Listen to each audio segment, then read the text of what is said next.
What's good? What's good, everybody? Make sure to like and subscribe as you come into the channel. Check out the content. Also, I want to welcome you to another episode of the Urban Platform Speaks. With that being said, man, I want to talk about Michael Jordan, in my opinion, living in LeBron James' head since day one, right?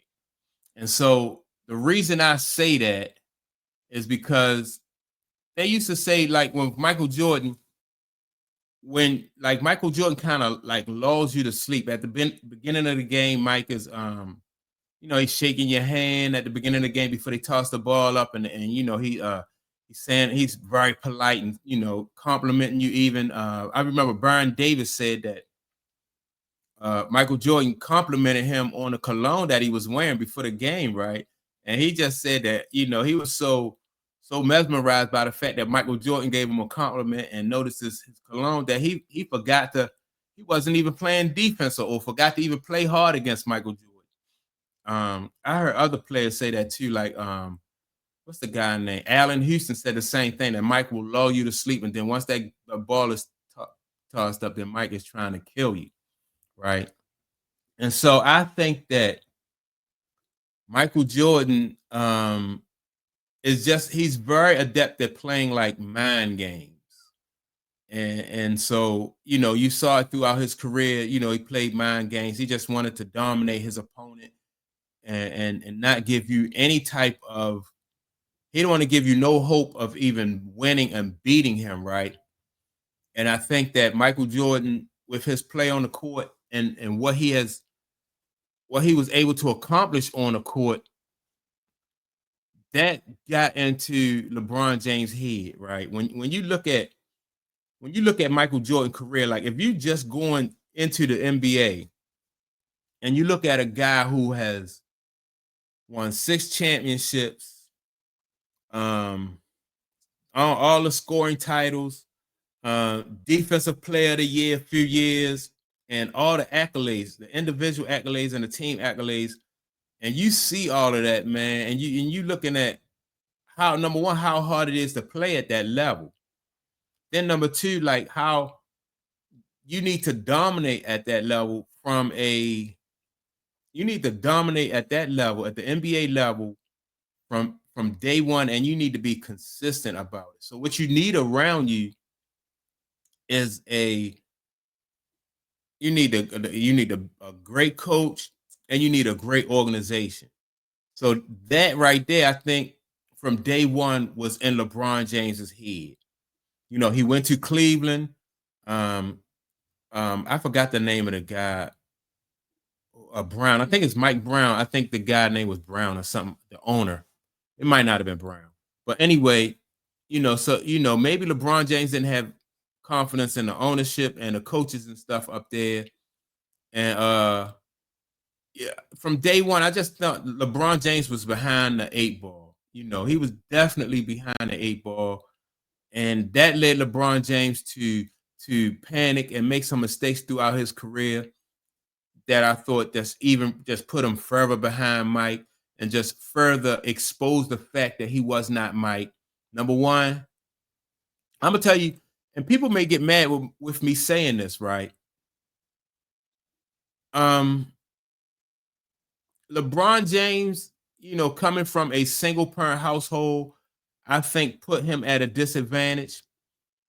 And what I mean by that is, when you look at like Magic Johnson, 2-parent household, Kareem Abdul-Jabbar, 2-parent household, Kobe Bryant, 2-parent household, like a lot of the very great basketball players that came through the league that turned out to be leaders, 2-parent household. Even in football, when you think about, I just heard a guy say in football that every quarterback that has won a Super Bowl up to this point so far has had their father in their life.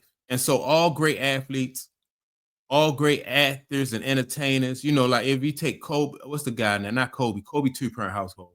But Tiger Woods, 2-parent household. Michael Jackson, 2-parent household. Michael Jordan, 2-parent household. Serena Venus and Serena, their father, two-parent household. So that plays a part in it. And the reason why, in my opinion, that plays a part in it is because you, as coming from a two-parent household, you get that balance and you understand the importance of having the right team around you, because everybody has a role. You are used to like there's a hierarchy in a family. There's a hierarchy in the on a basketball team. Even if you're the best ball player on that team, there's still a hierarchy. And so Michael Jordan was very coachable because his father was in his life. So he was not opposed to like to like foul being taking his playing his place and staying in his lane. And he understood the importance because he had a father, he understood the importance of that structure. LeBron James coming in was not used to that type of structure. LeBron James was in a situation where him and his mother, they had to do it themselves, so it wasn't about family making it. It was just about me and my mother, making it. So, and that makes a difference. That's a whole different mindset, and so that right there, in my opinion, that's why LeBron James was like behind the he was behind the eight ball from the jump. And then, like I said, Mike set the bar so high that LeBron James felt like he had to make, by year 7 when he was with Cleveland, LeBron James felt like he had to make a move. And when he made that move and went to Miami, that probably, in his offense, that could have been just like a road bump. That because had he stayed in Miami with Pat Riley, and the way that Pat Riley knows how to run an organization, the way that Pat Riley knows how to build around a superstar player like LeBron James, that right there would have been the best thing for LeBron James. But LeBron James, like I said, because of his background, could not get used to. He couldn't see like how that would benefit him. He was so used to just like doing it on his own. He felt like he had that physical talent and he could do it on his own. But in life, it's not about your physical talent. You need to make wise moves also. And so, if you playing chess, Mike was playing chess against LeBron James. That move that LeBron James made, that just cost him the game. When he left Cleveland in year 7, I think that cost him the game. Now, well, it didn't cost him the game. It put him in a position, whereas though he had to dig himself out of that hole.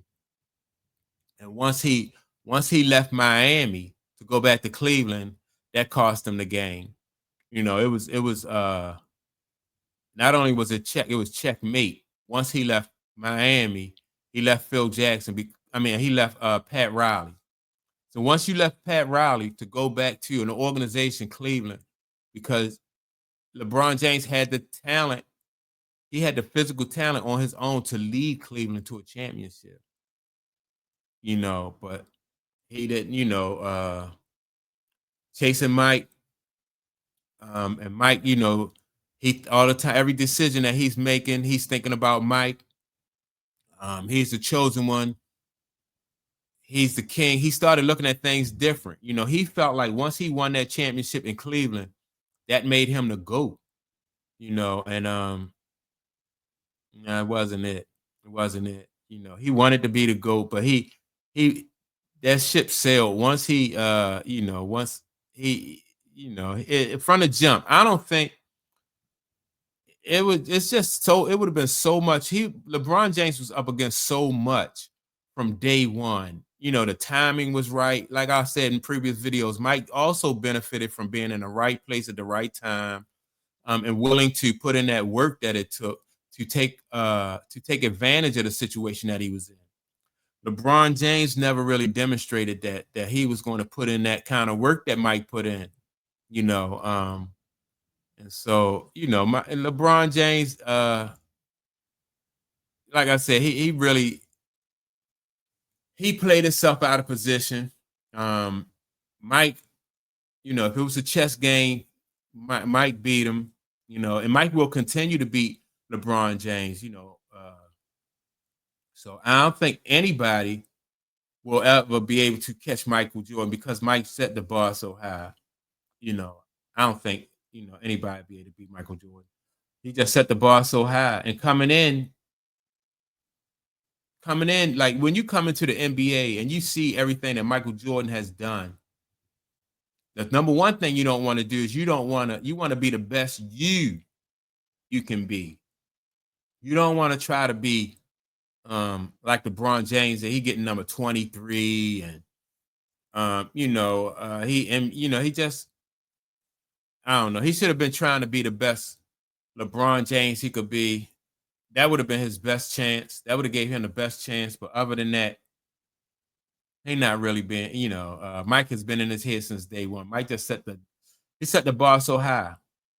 And he put LeBron James in a position where as though LeBron James ain't had no choice but to just try to work hard and be the best one that he can be. You're not gonna catch Mike. That's just like somebody in entertainment saying they're gonna catch Michael Jackson. Michael Jackson, great entertainer, was it was the right time, right place, the perfect storm. What if Prince would have just tried to be like Michael Jackson?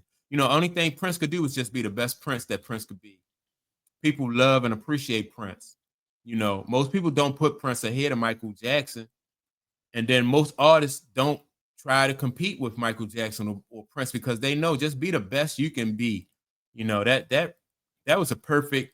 You need another storm like that in order for you to eclipse one of those kind of guys. And LeBron James, unfortunately, that storm, that was a once in a lifetime or once in several lifetime type situation. I can't foresee, somebody catching Michael Jordan. It'll be hard. But yeah, man, that's my take on it. Make sure to like and subscribe. Also, don't forget to leave a comment, and I'll check you all out in the next video. Peace.